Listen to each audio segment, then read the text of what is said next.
जातक कथामधली आज आपण एक अतिशय सुंदर कथा बघणार आहोत. तर बौद्ध साहित्यातील जातक कथा या केवळ मनोरंजनासाठी रचलेल्या कथा नाहीत. त्या बोधिसत्वांनी बुद्धत्व प्राप्त करण्यापूर्वी असंख्य जन्मात जोपासलेल्या 10 पारमितांचे जिवंत उदाहरण आहेत. 10 पारमिता कोणकोणत्या आहेत? तर दान पारमिता, शील पारमिता, नेक्कम्म पारमिता, प्रज्ञा पारमिता, वीर्य पारमिता, शांती पारमिता, सत्य पारमिता, अधिष्ठान पारमिता, मैत्री पारमिता आणि उपेक्षा पारमिता. या 10 पारमितांमध्ये दान पारमिता ही सर्वप्रथम मानली जाते. या दान पारमितेचे सर्वोच्च आणि सर्वाधिक प्रभावी चित्रण करणारी कथा म्हणजेच वेसंतर जातक. नमो बुद्धाय, जय भीम. संपूर्ण विश्वाला ज्यांनी सुख शांती आणि दुःखमुक्तीचा मार्ग दिला असे महाकारुणिक तथागत सम्यक समृद्धी त्यांच्या चरणी त्रिवार वंदन करतो. ही कथा केवळ दान करण्याची नाही, तर लोभ, आसक्ती आणि स्वार्थ यावर पूर्ण विजय मिळवण्याची आहे. म्हणूनच वेसंतर जातक बौद्ध परंपरेत अत्यंत पूजनीय मानला जातो. फार पूर्वी शिवी नावाच्या समृद्ध राज्यात संजय नावाचा धर्मप्रिय राजा राज्य करत होता. त्यांची राणी फुसती अत्यंत सद्गुणी आणि दयाळू होती. अनेक वर्षाच्या प्रतीक्षेनंतर त्यांच्या पोटी एका तेजस्वी पुत्रांचा जन्म झाला. त्याचे नाव ठेवण्यात आले वेसंतर. राजज्योतिषांनी सांगितले हा मुलगा असामान्य आहे. तो दानाच्या बळावर संपूर्ण जगात प्रसिद्ध होईल. बालपणापासूनच वेसंतराचे मन दयाळू होते. खेळणी मिळाली की तो इतर मुलांना देत असे. नवीन वस्त्र मिळाले की गरिबाला देत असे. राजवाड्यातील सेवक म्हणत राजकुमार स्वतःसाठी काहीच ठेवत नाही. या प्रश्नावर वेसंतर हसून म्हणत जे आपल्याजवळ आहे ते इतरांच्या उपयोगी पडले तरच त्याचे खरे मूल्य आहे. वय वाढत गेले तसे त्यांची दानाची वृत्तीही वाढत गेली.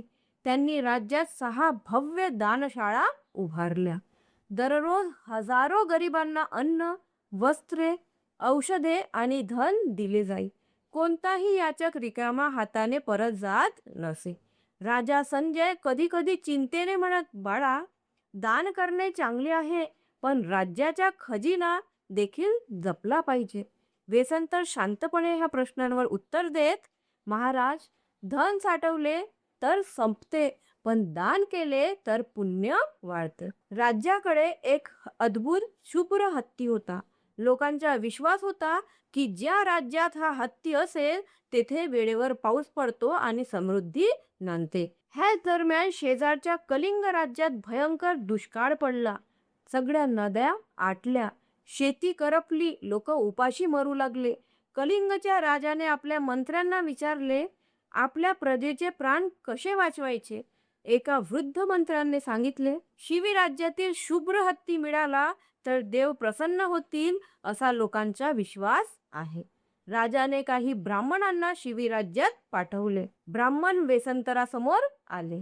राजकुमार, आमच्या राज्यात दुष्काळ आहे, कृपा करून तो शुभ्र हत्ती आम्हाला द्या. पूर्ण सभागृहात शांतता पसरली. सर्वांना वाटले राजकुमार नक्कीच नकार देतील, परंतु वेसंतर म्हणाले, तुम्ही मागितले आहे म्हणजे तो तुमचाच झाला. क्षणाचाही विलंब न करता त्यांनी राज्याच्या सर्वात मौल्यवान शुभ्र हत्ती दान केला.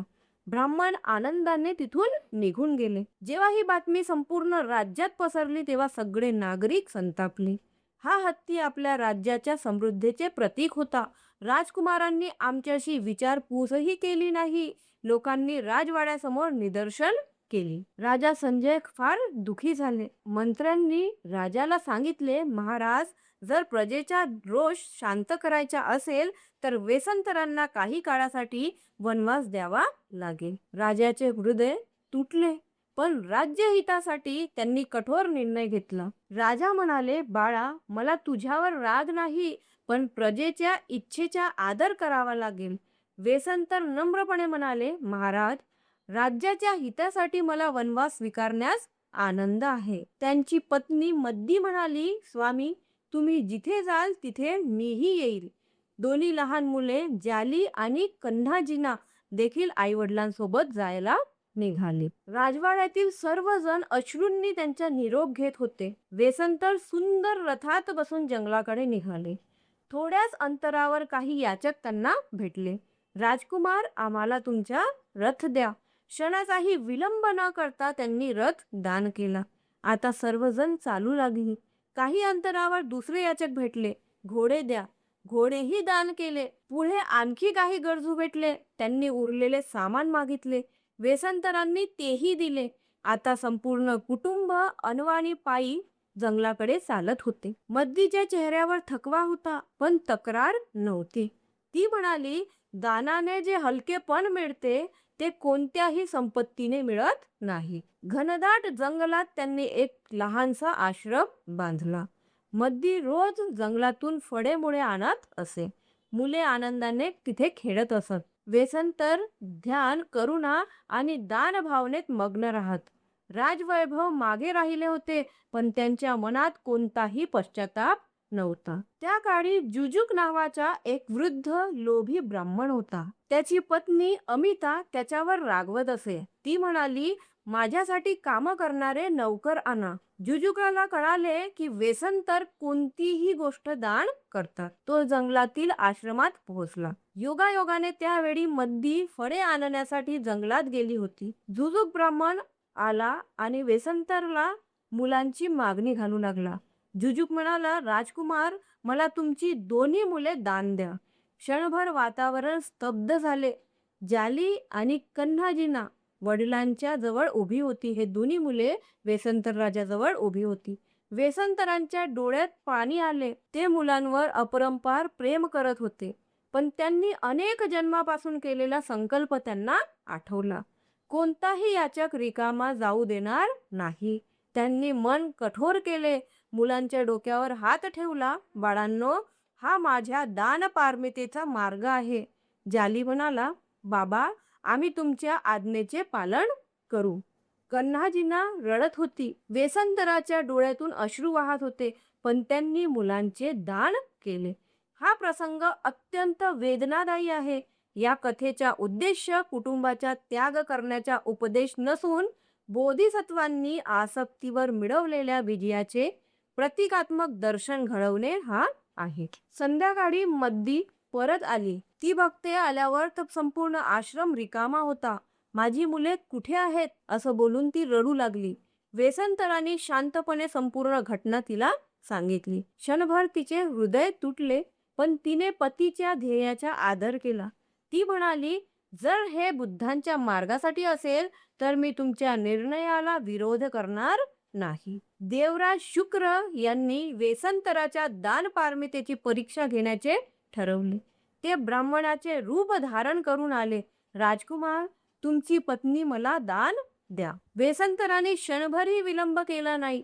जर तिची गरज तुम्हाला असेल तर ती तुमचीच आहे. मद्दीही शांतपणे उभी राहिली. तेवढ्यातच ब्राह्मण तेजस्वी रूपात प्रकट झाला. तो म्हणाला, मी देवराज शक्र आहे. मी तुमची परीक्षा घेत होतो. तुमची दानपारमिता अतुलनीय आहे.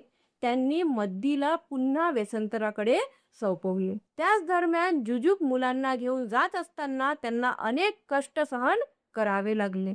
शेवटी तो शिवी राज्यात पोहोचला. राजा संजय यांनी नातवंडांना ओळखले. त्यांनी मोठी संपत्ती देऊन जुजुकाकडून मुलांची सुटका करून घेतली. जाली आणि कन्हाजींना पुन्हा सुरक्षित झाले. काही दिवसांनी राजा संजय संपूर्ण परिवारासह जंगलात आले. मुलांनी आई वडिलांना मिठी मारली. संपूर्ण जंगल आनंदाने भरून गेले. राजा म्हणाले, बाळा, आता राज्यात परत चल. वेसंतरांनी नम्रपणे स्वीकारले. शिवी राज्यात त्यांच्या स्वागतासाठी भव्य सोहळा झाला. लोकांना आता त्यांच्या दानाचे खरे महत्त्व समजले होते. त्यांचा पुन्हा राज्याभिषेक झाला. ते न्यायप्रिय, दयाळू आणि धर्मनिष्ठ राजा म्हणून प्रसिद्ध झाले. त्यांच्या राज्यात शांतता, समृद्धी आणि करुणा नांदू लागली. या जन्मात वेसंतरांनी दानाची सर्वोच्च पारमिता पूर्ण केली. असंख्य जन्मातील इतर पारमिताही त्यांनी परिपूर्ण केल्या. शेवटी कपिलवस्तूचे राजकुमार सिद्धार्थ म्हणून त्यांचा अंतिम जन्म झाला. बोधगयेतील बोधी वृक्षाखाली त्यांनी सम्यक संबोधी प्राप्त केली आणि ते भगवान गौतम बुद्ध झाले. वेसंतर जातकाचा अर्थ असा नाही की प्रत्येक गृहस्थाने पत्नी, मुले किंवा कुटुंब दान करावे. ही कथा बोधिसत्वांच्या असामान्य आध्यात्मिक साधनेचे प्रतीक आहे. भगवान बुद्धांनी गृहस्थांसाठी वेगळा मार्ग सांगितला आहे. त्यांनी उपदेश केला की प्रथम प्रामाणिक मार्गाने उपजीविका कमवा. आई वडील, पत्नी, मुले आणि कुटुंबाची जबाबदारी पार पाडा. त्यानंतर श्रद्धा, करुणा आणि विवेकाने दान करा. दान असे असावे की त्यातून स्वतःचे आणि इतरांचेही कल्याण होईल. दान म्हणजे केवळ धन देणे नव्हे, वेळ, ज्ञान, श्रम, प्रेम, क्षमा, औषध, अन्न, पाणी, रक्तदान, शिक्षण आणि धम्माचा प्रसार हे सर्व दानाचेच प्रकार आहेत. वेसंतर जातक ही मानवी इतिहासातील सर्वात प्रभावी दान कथांपैकी एक आहे. ती आपल्याला शिकवते की लोभ माणसाला बांधून ठेवतो तर दान त्याला मुक्त करते. स्वार्थ माणसाला लहान बनवतो तर करुणा आणि त्याग त्याला महान बनवतात. बोधिसत्व वेसंतरांनी आपले संपूर्ण जीवन दानमय केले. म्हणूनच त्यांची कीर्ती आजही जगभर स्मरणात आहे. त्यांच्या दानपारमितीच्या संचयातून पुढे भगवान गौतम बुद्धांचा उदय झाला आणि संपूर्ण मानवजातीच्या दुःखातून मुक्त होण्याचा धम्ममार्ग मिळाला. दानं सुखं, दानं पुण्यं, दान सुख, दान पुण्य आणि दान लोभाचा नाश करते. करुणेने केलेले दान हेच बुद्धत्वाच्या मार्गावरील पहिले पाऊल आहे. साधू साधू साधू. व्हिडिओ संपूर्ण बघितल्याबद्दल खूप खूप धन्यवाद. जर तुम्हाला हा व्हिडिओ आवडला असेल तर प्लीज चॅनलला सबस्क्राईब करा, व्हिडिओला लाईक करा, जास्तीत जास्त शेअर करा आणि त्याचबरोबर तुमची प्रतिक्रिया कमेंट करून नक्की कळवा. नमो बुद्धाय. जय देव.